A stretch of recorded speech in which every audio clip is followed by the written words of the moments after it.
Thank you for tuning in. You're listening to the Beyond 50 radio program. I'm your host, Daniel Davis.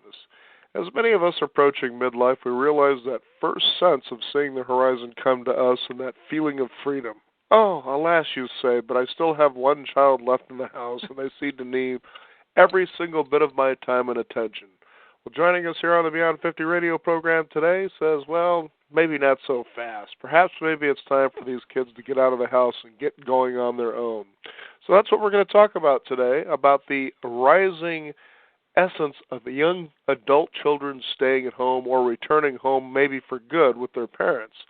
Talking with us today, we're going to be talking with our guest today who's joining us, Ellen Gibran-Hesse, and we're going to talk about what we can do about getting our children out of the house. And Ellen, I'd like to thank you for joining us here on the Beyond 50 radio program. Thank you. Now, what brought about all this? You want the short answer, huh? Oh, we can go short or long, whatever you decide to do. I think what brought about a lot of this is there's been this whole idea. I'm a baby boomer, and amongst the baby boomer generation, that all we had to do was get the kids through high school and off to college, and then they were going to go off on their own and live happily ever after. And unfortunately, we've sort of dropped away as parents, parenting this age group, the late teens and early adulthood. And the colleges were never designed to launch kids. They were for the wealthy, and they were just a meeting place for the wealthy to come together and marry and meet good families. And that was pretty much the essence of college in terms of launching young adults. And much of that hasn't changed. Now, it's just really kind of funny to think about the fact that here you spend all this time and money in college, but as you said, they don't seem to prepare young adults for meeting the world. So where does a parent, I guess, begin to start teaching their children? I know when I was a kid, it seemed like the whole time as I was growing up, I just instinctively knew when it was 18, I'm out of the house. And so I made sure to do everything I could to be sure that I didn't come back. I eventually did come back and live with my parents for roughly about, I'm going to say maybe 3 months at the most, and I'm like, I love you guys, but I'm not coming back. And then I left again, and that was the end of it after that. In fact, what's even funny is sometimes I even have nightmares. Oh, my goodness, I'm in my 40s, and I'm living with my parents still. What's wrong with me, But, what can we do as parents to be sure that kids, or as they become young adults, are ready to go out there and to meet the world? What can we do? Well, the interesting thing is a lot of, in your age and in my age, is that we knew that there was an expectation that we had to get out. And in this generation, I'm finding it very interesting. A lot of my clients have not, put that expectation out there that, you are going to be on your own and you better start thinking about it. And, and even the schools don't sort of prepare them to think about, what's the next step if you go to college or if you don't go to college. No one's preparing them with the life skills. And we parents have to re-engage and put out that expectation, first of all, that, yes, you're going to have to go out on your own and be a young adult and support yourself. It's not my job to do it after a certain time. So in keeping with that, a lot of young people have not had job experience, and that's a real big mistake. Everybody's focused on, take all the time you need to get the great scores to go to college, and there's no emphasis on getting a job. And this really is a big falling out point for parents because these kids are graduating college and half of graduating seniors go home to live. They don't know how to get a job. They've never really had a job. Their only job was to be a student, and there aren't any paying jobs for being a student. So, there's a real shock thing that happens at the end of college, and I talk about it in my book as the college fairy. Everybody's waiting for a job to be handed to them, and the parents are waiting, and it's like Santa Claus. Oh, we'll just finish, and the college fairy shows up with my 6-figure job, and everything goes great. And these kids are just totally unprepared for the work world, and the work world doesn't care about your degree. They want to know, who have you worked for, who can recommend you, what job skills do you have, and are you bringing to their company? Mm-hmm. Ellen, it's interesting because you said right at the beginning of all that is that we came from a time and an age where it was just expected that if you finished high school and that's as far as you wanted to go, well, you need to find something else to do, get out of the house. If you need to get a job, whatever the case is, we'll help you along the way for a bit, but, this is what the end goal is to get out. Right. You finish or you go to college, so your parents are graciously supporting you through all that. That way you have time to study, and some of them just don't really do that, unfortunately for them. But so then they finish college, and then, as you said again, the employer doesn't care what kind of a degree you have. Do you have experience? And so you're spending time trying to find that job, and there goes that extended support again. But here's the key, is the fact that this day and age, it seems anyway, the perception is that the generations today just have this entitlement privilege, like somebody, as you said, will just come along and give them things and help them get up and running. And why do you think that is? Because parents have not put any emphasis on getting the job. It's pretty much, yes, I'll support you, yes, I'll support you, just go to college. So that really sets up a mindset of, well, I guess I really don't have to do anything except, go to college. And it does create an entitlement. But I think parents need to put that expectation out there. You've got to work. You've got to be thinking about what you're going to be working at. I mean, it drives me crazy when I ask parents, well, what's your child majoring in? Oh, they're undecided, or it's, English literature, or it's history, and it's like, well, let's ask the question, what's the job potential at the end of that? Nobody bothers to ask that question, so it sets up in the kids this mindset like, well, I'm just going to go along, and, they don't understand. I mean, you and I, it was very clear, you better start thinking about what happens after 18. Nobody does that for them, and so I'm really trying to get parents to, step up and put out that expectation and help them figure out, what's a good job area for you? What's a good skill set that you have, and how can we match it to job potential? And, nobody's talking about it. It doesn't get talked about in the high school. The career centers are all college centers. Mm-hmm. And, so the kids don't know. They don't, their brains are developing until they're about age 25, sometimes later. And the young adult brain still much more resembles, they've done MRI studies, a child's brain in terms of functioning. They need challenges. They need support through these challenges. They need to, get out there and work. And I've noticed the ones that do, and I required this from my sons, too. From 14 on, they were supposed to hold jobs, is that they mature quicker. They start to, have a sense of responsibility. They start to get, I've got to manage my time. I've got to manage my money. I've got to, show up and make the employer happy. They start to get all these skills that we aren't getting our young adults right now, and they're really critical skills. And they're totally missing out on it, and, you're not going to find it in colleges.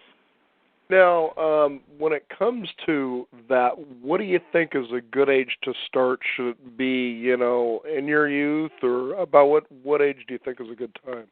I told my sons that they had to start having some sort of job by age 14 now, because, you've got the whole restriction on child labor, and they're not driving. You're driving them to wherever it is. It's a little limited, but even if it's volunteer work, something where they have to show up and be responsible is really important, and that starts to build the resume. I have hammered into my poor sons' heads, the importance of building the resume is much more of a priority than building a college scores and things like that. And you develop references, you develop a work history, and, so they're always thinking, how is this going to further my resume? How is this going to make me look to future employers? And we have that dialogue. And by the time they were able to drive, they were working at different places and earning money. And that's the other piece, is you want them to start managing their own money and their own bills by about 16. Pay for that cell phone, pay for that car insurance or the gas.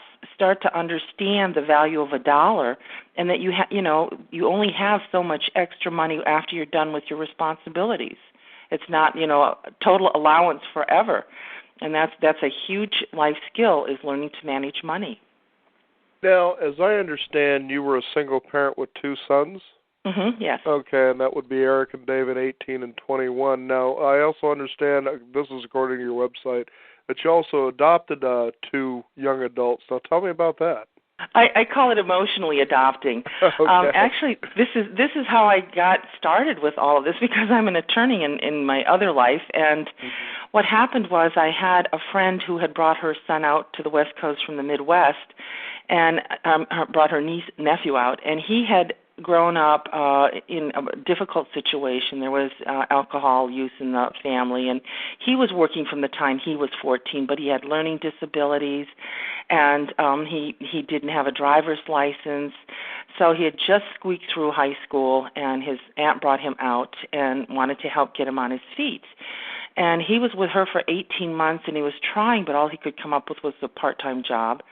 And she was very frustrated, and her husband had just totally had it. I don't think he wanted to have a grown child in the house anymore.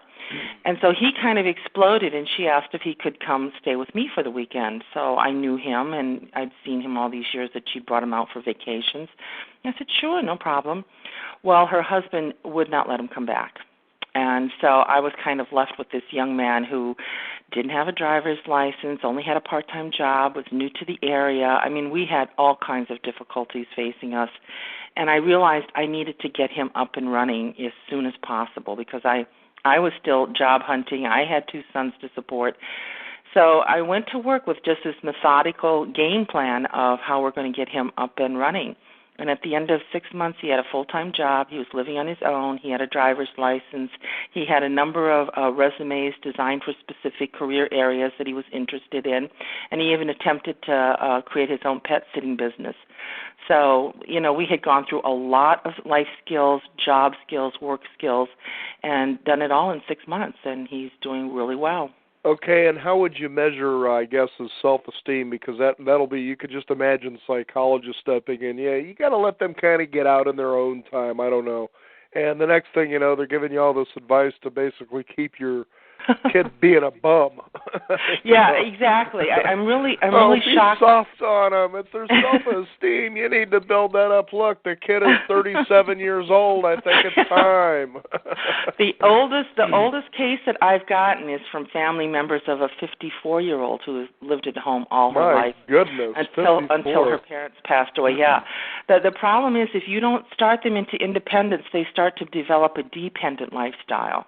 Mm-hmm. And their only job in life is to find people to take care of them, and they get very good at that. Mm-hmm. So, it's you have to look at parenting at this age. It's no longer about protecting and nurturing. It's about nurturing, but it's supportive in the way of letting them make their mistakes, helping them make their mistakes and recover from them. And, that's what we all need to learn, the few hard knocks. That's what builds character. That's what develops the brain into the adult brain. So you've got to think in terms of, is there a life skill here that they need to be acquiring? And usually it means that they're going to have to take some risk and assume responsibility. And you have to let them do that. It's the natural development into an adult. And if you don't do that, you're creating a dependent adult, which is not a healthy situation for anyone. I think it's funny to think that we're probably the only species who spends 18 years trying to raise our young, and then some of them, will stay in the house until they're 54 years old, and 54. You think, boy, nature's really probably laughing at us a little bit now, Really? Crazy stuff. Now, let me ask you now, this has a cultural outstretch, because I know that some cultures, the children pretty much seem to come and go if they need to over the course of a lifetime. Sometimes they get it, sometimes they don't. But you'll see in other cultures, it seems, outside of America, that family seems to be very important, very tight-knit. We seem to be in a society, at least here in America, and probably other places as well that I'm not aware of quite yet, but that we also come from broken homes as well. So how do you work with something like that? Well, the interesting thing is, and I have had that question, and I do talk to people from other cultures where the tradition is you stay at home until you get married. Mm-hmm. But you're staying at home as an independent adult. You have to be working. You have to be contributing to the household. You have to be helping out. And that's the difference here, is that we've got kids that generally don't even have chores, they're pretty much waited on, and they aren't contributing to the household. So there's a real difference between, the other cultures where you are expected to be a functioning adult with responsibilities, but you're living at home and you're contributing to the family. And, in our culture, you're living at home and you're not contributing to anything. And that's the biggest difference. So, when people say, well, I really don't want my kid to move out, that's great, but make sure they have the responsibility and the independence to live on their own if they had to, and that they're contributing to the family. Mm-hmm. The other thing, too, is that just simply talking about that they need to get out and get a job is that you also slightly alluded to the fact that they need to have a sense of contribution in the household as an independent living person, and what came to mind was the life skills. Now, I remember years ago as I was out on the dating scene, I was really surprised how many women didn't know how to cook. Yes. And I'm like, this is incredible. What do you guys do? Just sit and starve to death? Or you hit those lean cuisines? What happens here? And it was very flattering that they knew that I could. Yes, yes. And that was the number one thing that I remember my mother saying is I taught you guys how to do all this so you wouldn't have to marry to get somebody to do it for you. And I thought, okay. Right. That is an important. I mean, even in my book, I say, there's just things like, learning to sew on a button or, to cook. These are things that traditionally in the family, the parents would mentor their teens and young adults to do these different life skills. Mm-hmm. And it's a little more complicated now. You're really having to teach them how to go out and get jobs. You're having to teach them how to manage money. And it's more complicated, the whole money system right now. You pay bills online, and you have to watch out for credit cards, and it's a little more complicated. But just those general, home skills, those are really critical. And I recently had one client who said, her 21-year-old daughter couldn't keep her room clean, and she knew that, you're supposed to let them have their own space. And I said, whoa, wait a minute. She needs the life skill of keeping her room clean because she's going to have roommates. She's going to have a partner in life somewhere. And, that is hard to put that on someone else. Like you were saying, you don't want to put them in a position where they have to depend on someone else because they can't do it. And so I said, I'm not saying it should be military clean, but, she alluded to the fact that the girl had rotting food in the bedroom. And I said, I said, the thing you have to ask here, is there a life skill that's missing that needs to be taught? Mm-hmm. And it's our duty as parents to make sure that they're being taught these for independence. And we pretty much don't, assume that anymore. And, in our grandparents' age, that's exactly. Girls learn to cook, boys learn to fix things. There was this passing down, this mentoring from generation to generation, and it creates the new bond between parent and child. And the new bond is adult to adult. It's no longer adult to child, or it shouldn't be. That's the healthier way of doing it. Now, if someone picks up this show here and says, well, this all sounds good, I've got a child who's, let's say, we'll just kind of go mid to late 20s, for instance, an age that reasonably they should be out of the house, and they're saying, well, my son or my daughter's sitting here, I don't see a whole lot of ambition happening here. Mm-hmm. Any motivation, any goals are you getting out of the house soon? How are things going? It's the same answer. Oh, things are coming along, but you really don't get a direct answer. What you're getting is, I'm staying here as long as I can get away with it. And so as you realize, this is over years now that you've been dealing with this. Yeah. How do you get started to change that direction? Oh, well, the biggest thing is the job. Okay. They definitely have to have a job where they can start paying, room and board somewhere with roommates. With now Justin, the young man that I sort of adopted, he wound up getting a room in a house where a mother had a 4-bedroom house, and she rented out 2 of the rooms to boarders to help pay the mortgage. And that was a very cheap way to go, and you get an entire house, and the facilities. So that's a really good way to go. There's a lot of different living situations. So you immediately have to start looking at, what do you have to pay out there? What living situation? Make sure that you've got a job or 2 jobs if that's what is needed. And then you go out there and you get that place. Now, if you've got the person that you're sort of describing, they're beginning a dependent mode of life. So you may have to get really aggressive and go out and find a place and say, here's 2 situations, which would you like? It sometimes has to be that much hand-holding. And it's setting that expectation out there that this is going to be happening, and it's going to be happening soon. And, now, another thing that we really haven't touched on, too, as we're in this particular scenario is This is providing that your child is a relatively healthy, a good-thinking individual. But then you have those that like to party a lot, or into drinking or drugs, whatever the case is. That even gets harder to be a dependent who is a substance abuser. Yes, that is really difficult. I've had situations like that, and then you have to start dealing with.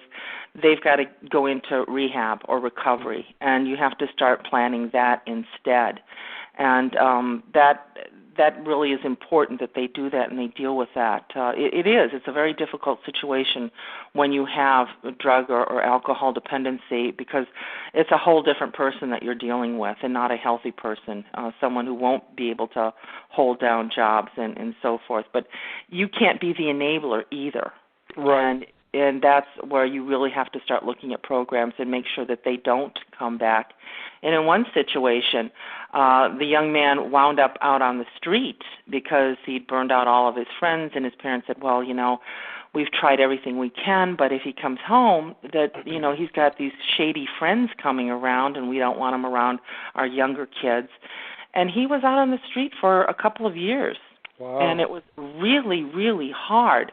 But the amazing thing was that he suddenly got sick of it, and a few times in jail, too, I'm sure changed the scenario. And he turned his life around and became an electrician. And he is, just a wonderful contributing member of society. Uh-huh. So you've got to turn it around before it becomes too entrenched, or else you become an enabler of, that sort of situation.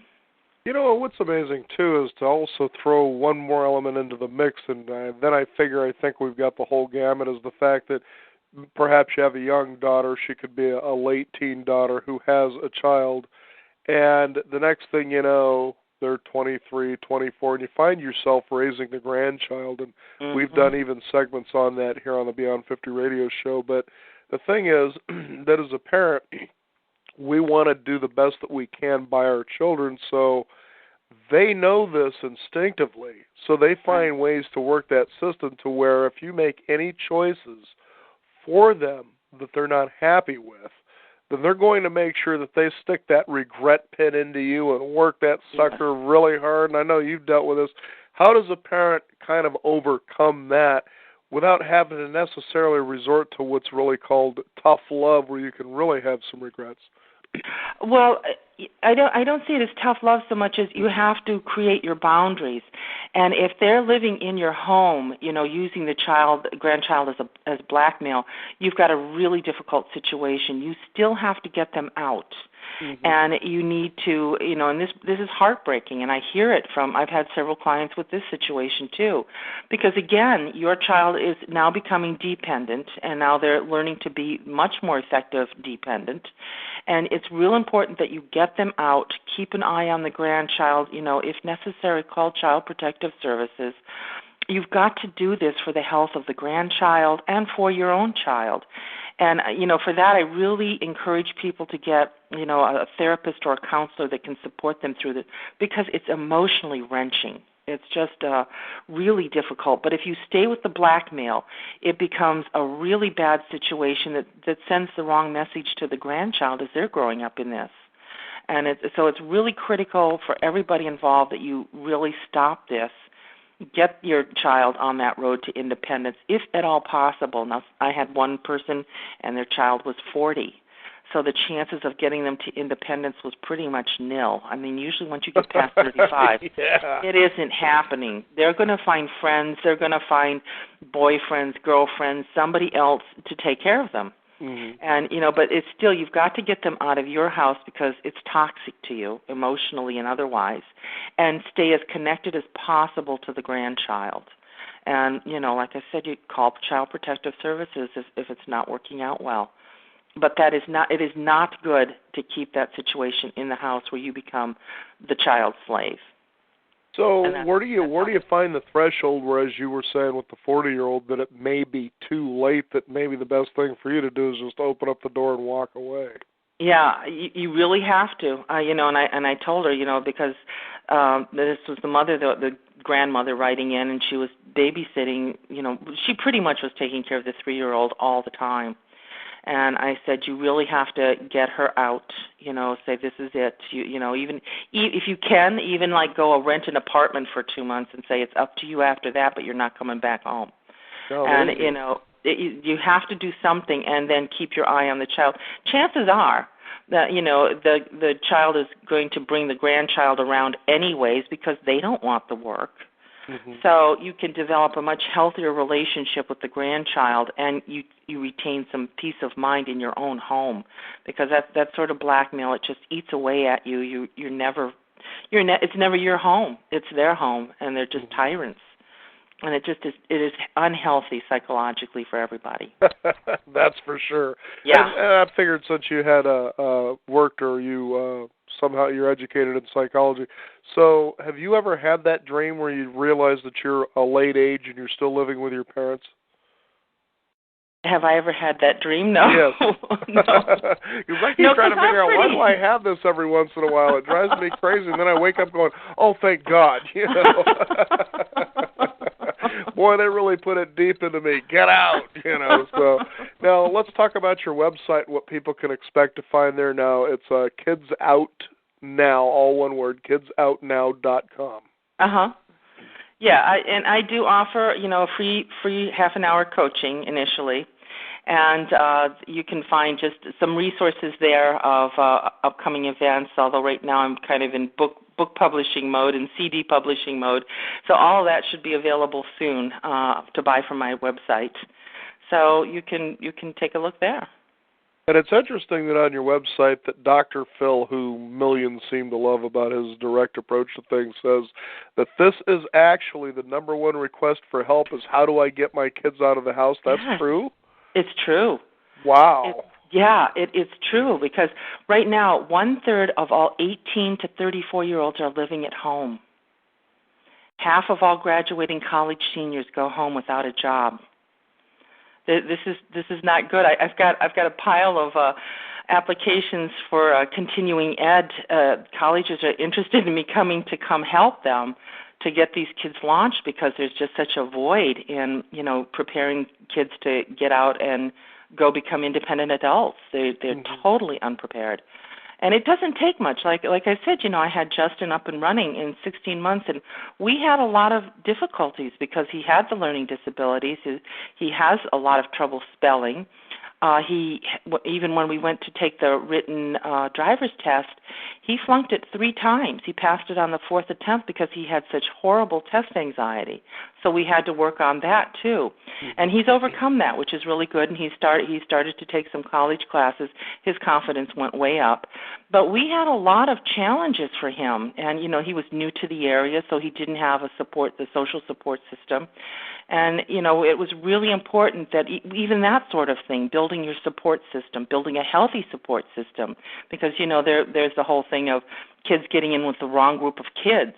Mm-hmm. So it's real important that you learn, what are healthy friendships. And there's just so many life skills that we as parents, we've done it, we didn't think about it, and, then we're not sure how to pass it on. So I'm trying to give a framework like, this is the life skill you're looking for. This is what you need to encourage. This is what you need to support. This is what you need to point out the problems about. So, and the hard thing is you have to stand back and let them make their choices.